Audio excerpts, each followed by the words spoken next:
PCC chief Mahesh Goud మనతో ఉన్నారు. రేపటి నుంచి జిల్లా పర్యటనలకు వెళ్తున్న నేపథ్యంలో అసలు విజయోత్సవాలు ఎందుకు చేస్తున్నారు, ఏం చేశారని ప్రశ్నిస్తున్నటువంటి ప్రతిపక్షాలకి ఏం చెప్తారు మహేష్ గౌడ్ చూద్దాం. మహేష్ గౌడ్ గారు, మీరేం విజయోత్సవాలు అంటున్నారు, బీఆర్ఎస్ ఏమో అపజయోత్సవాలు ఏం చేశారని చెప్పేసి విజయోత్సవాలు చేస్తుందని చెప్పి ప్రశ్నిస్తుంది. అందుకే ప్రజలకు కూడా క్లారిటీ కావాలి కాబట్టి మీ ద్వారా నేను బీఆర్ఎస్ నాయకులు విజ్ఞప్తి చేస్తూ ఉన్నా. ఎన్టీవీలో చర్చ పెట్టండి, మేము వస్తాము, మేము సంవత్సరంలో చేసినటువంటి అభివృద్ధి కార్యక్రమాలు, సంక్షేమ కార్యక్రమాలు వివరిస్తాము.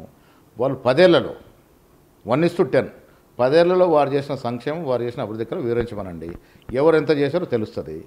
తెలంగాణ తెచ్చుకుంది నీళ్లు, నిధులు, నియామకాల పేరిట. నియామకాలు ఏం జరిగినాయండి 10 ఏళ్లలో? ఇలా మేము వచ్చి 9 నెలల్లో 50,000 ఉద్యోగాలు ఇచ్చినాము. ఇంకొక 8,000 ఇస్తూ ఉన్నాం.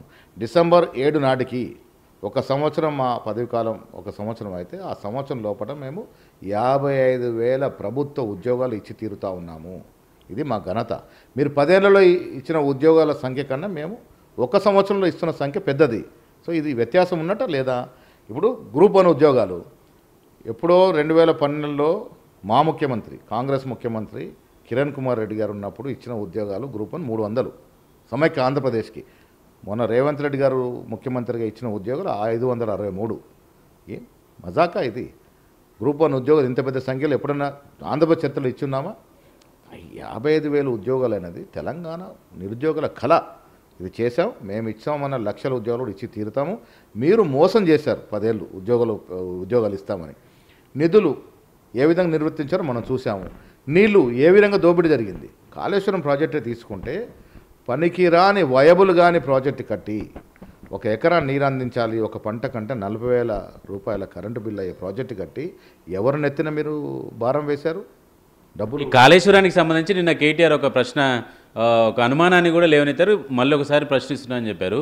కాళేశ్వరం కుంగుబాటుకు సంబంధించి కాంగ్రెస్ పార్టీలో పనిచేసినటువంటి వాళ్ళు, కాంగ్రెస్లో ఇప్పుడు ఉండి గతంలో మావోయిస్టులుగా ఉన్నటువంటి వాళ్ళే బాంబులు పెట్టి పేల్చారు, నాకు ఇంకా అనుమానం ఉంది, ప్రభుత్వం విచారణ చేయాలి అని చెప్తున్నాను.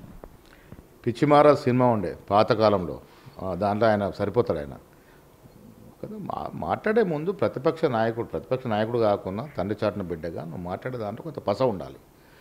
రేవంత్ రెడ్డి గారు కానీ, బట్టి గారు కానీ, మేము కానీ ప్రజాస్వామ్యం నమ్ముకున్న వ్యక్తులము, సమర్థవంతమైన ప్రతిపక్షం ఉండాలని కోరుకున్న వ్యక్తులము. ఎక్కడ దాక్కున్నట్టు ప్రతిపక్ష నాయకుడు ఎక్కడ నిర్బంధించారని అడుగుతా ఉన్న కేటీఆర్ని. ఎందుకు కేసీఆర్ బయటకు వస్తలేరు? ఎందుకు కేసీఆర్ని మీరు నిర్బంధం చేశారు? అంటే మీ రాజకీయాల కోసం ఒక ప్రతిపక్ష నాయకుడు నిర్బంధించి మీరు రాజకీయాలు చేస్తున్నారని నేను ఆరోపిస్తూ ఉన్నా. ఇవాళ ఇప్పుడు ప్రతిపక్ష హోదా ఇస్తే మీరు దాన్ని నిర్వహించలేకపోతున్నారు. అందుకే మీకు 0 సీట్లు ఇచ్చారు పార్లమెంట్లో. కేసీఆర్ ప్రస్తావన చేశారు కాబట్టి కేసీఆర్ మొన్న పార్టీకి సంబంధించినటువంటి ఒక నాయకుడు చేరిక సందర్భంగా కొన్ని కామెంట్స్ చేశారు. వచ్చేది ప్రభుత్వం మనదే, రైతులు ప్రజలు ఏం కోల్పోయామో వాళ్ళకి అర్థమైంది, వీళ్ళలాగా వాణిని లోపడేస్తాం వీళ్ళని లోపడేస్తాం అని చెప్పలేదు, మనము జనానికి అర్థమైంది అని చెప్తున్నారు. ఇప్పుడు కేసీఆర్ గారు అర్థం చేసుకోవాల్సింది, రుణమాఫీ విషయం, 5 రైతులకు రుణమాఫీ విషయం తీసుకుందాము. మీరు 10 ఏళ్ళు ఇచ్చిన సొమ్ము ఎంత? నేను చాలా సందర్భంగా హరీష్ రావు అడిగారు. హరీష్ రావు గారు ఆర్థిక మంత్రి చేశారు కదా, లెక్కలు బాగుంటాయి కదా. మేము 9 మాసాలు ఇచ్చిన సొమ్ము 18,000 కోట్లు ఆన్ రికార్డు ఉంది. మీరు 10 ఏళ్లలో ఇచ్చిన సొమ్ము ఎంత? దానికి ₹1 మించితే నేను దేనికన్నా నాకు సిద్ధం. ఎట్లా మాట్లాడతారు? 10 ఏళ్ళు రుణమాఫీ ఊరించి మీరు ఇచ్చిన సొమ్ము 17,000 కోట్లు అయితే మేము 9 నెలలు ఇచ్చిన సొమ్ము 18,000 కోట్లు. ఈ తేడా ప్రజలకు తెలుస్తలేదా? ఎక్కడికక్కడ ప్రభుత్వ సొమ్ముని లూటీ చేసి విచ్చలవిడిగా నియంత్రణ పాలన జరిగి ఒక మంత్రి ముఖ్యమంత్రిని కలవాలంటే 2 నెలలు 3 నెలలు వేచి చూడాల్సిన పరిస్థితి నుంచి ఇవాళ ముఖ్యమంత్రి రేవంత్ రెడ్డి గారు మంత్రులకు, ఎమ్మెల్యేలు కాదు సామాన్యులు కూడా అందుబాటులో ఉండే పరిస్థితి. ఇది స్వేచ్ఛాయుతమైన ప్రజాస్వామ్య పాలన. ఇది నిర్బంధ పాలన నుంచి ప్రజాస్వామ్య పాలనకు వచ్చాం కాబట్టి మీ దగ్గర గెలిచిన ఎమ్మెల్యేలు మాకు వచ్చి చేరుతున్నారు ఇవాళ. అది మా మార్కు రాజకీయము. 1 ఇయర్లో మేము చేసిన విజయాలు ప్రజలకు చేరుతూ ఉన్నాయి.